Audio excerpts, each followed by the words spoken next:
Hello everybody. This will pick up where I left off in class in section 1.4, 1.5 notes. So the next way to solve quadratic equations is by completing the square.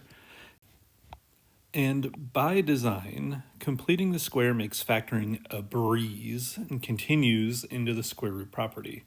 This only works for quadratic equations in standard form that meet the following specifications. A must be equal to 1 and B must be even. It's possible in future courses that you'll see non-1 values for A and odd values for B. Okay, let's practice completing the square first. What needs to be added to the following to complete the square? You'll notice that you only need the A and B term as referenced back here. We only referenced A and B. So in order to complete the square, what will happen is you will take half of whatever that B value is. And that B value is negative 18, so half of that is negative 9. And then you'll take that number and square it and get 81, and it'll always be positive. From there, we can take a look at example 2, and with example 2, you can see that the B value here is positive 6, and so you'll take half of that to get a positive 3, and then you'll square that to get a positive 9. And you'll notice here that it was already addition for the last term. That's because any type of number you square, whether it's positive or negative, it'll end up being positive. Okay, so as mentioned back here, completing the square makes factoring a breeze. So how is this easy to factor? How is this easy to factor? Well, all we have to do for example 1 is see which variable we're using. In this case, it's x. Wrap some parentheses around it and put a square outside it. So that is how you factor for after completing the square. Over for example 2, what variable are you using? P, put parentheses around it, put a square behind it. That's how the factoring will work every single time when you are completing the square. So we can take a look at a couple examples fully here. Let's start out with blue.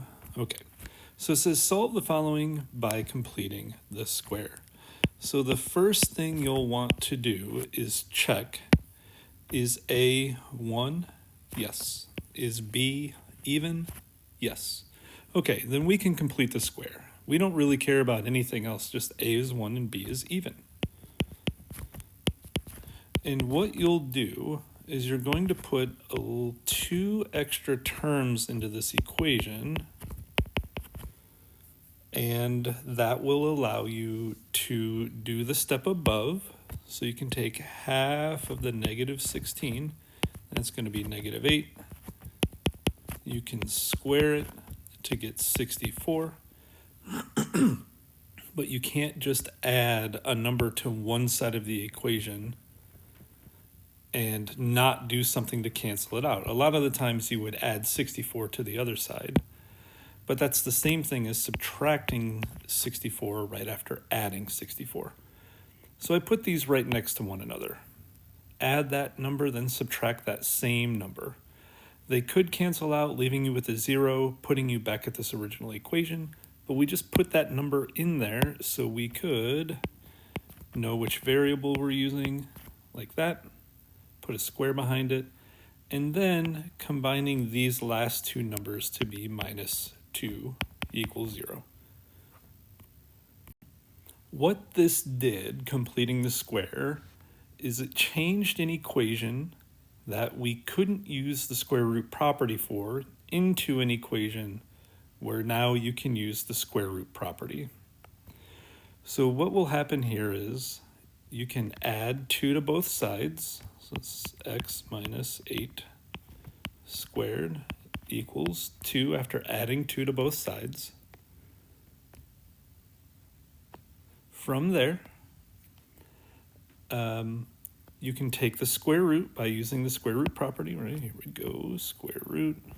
Don't forget your plus or minus in front of the number. Now we have x minus 8 equals plus or minus root 2. And then you can add 8 to both sides. And again, I add that 8 to the front. Root 2. And you've solved this equation by completing the square. I'm going to do something very similar for example 2 here. First, I'm going to write down the equation. This is p squared plus 8p. Add and subtract whatever number you have. We'll find out in a minute. Then we take half of the b value to get plus 4. And then you square that to get 16. So you're adding 16 and subtracting 16. How do you factor this very quickly? Well, you figure out what variable you're using, wrap that in parentheses, and that takes care of the first 3 terms. The other 2 terms, when you add those together, is minus 10 equals 0. And again, we have an equation that is solvable by square root property, but it didn't start that way.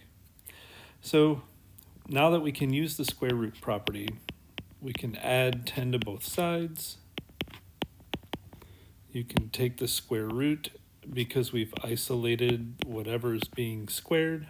Don't forget your plus and minus in front of the number. The square and the square root cancel, leaving you with p plus 4 equals plus or minus 10 in a square root. And finally, you would subtract 4 from both sides, and normally I put that up front, so negative 4 plus or minus root 10. It is possible for square roots in these equations to be imaginary or actually reduce. The square root of 2 does not reduce, and the square root of 10 does not reduce, so just keep that in mind as you're doing these types of equations. If you see a square root, check if it reduces. That's it for this one.